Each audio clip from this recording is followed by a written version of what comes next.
So in other words, these people, they really did. I mean, you had a hands-on close-up. These people seem like genuine people, and it actually took being around them and them knowing, I mean, as though they were toying with you as far as nice or not, or do you ever feel like you were like almost like a cat's toy? I didn't feel exactly that, but I knew very well that they always wanted to talk to me, and not because they liked me or that I was any kind of really a person to them, but I was the person who could get them out of their cell, which was horribly boring, and could get them hot coffee and a cookie, and time to sit and relax and chat, and they looked at my legs.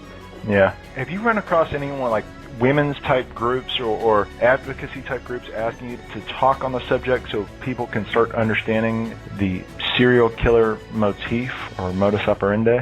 Not advocacy groups, but I've done a lot of speaking to Rotary groups and women's clubs and church groups and Jewish women's leagues and all of those kinds. I've done a lot of that and a lot of radio, interviewed a few times on TV, but not really advocacy so much.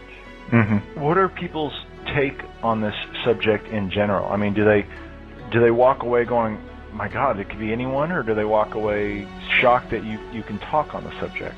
You know, I think you hit it both ways. It's both, how could you stand it? That's often a question I get. How could you do that?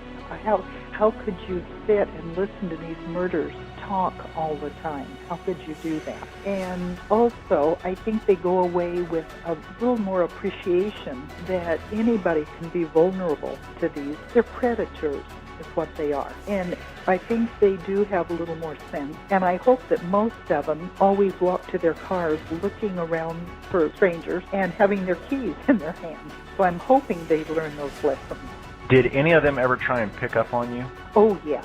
Oh, they would flirt. Ken Bianchi was the biggest flirt. Oh, he and John Holmes.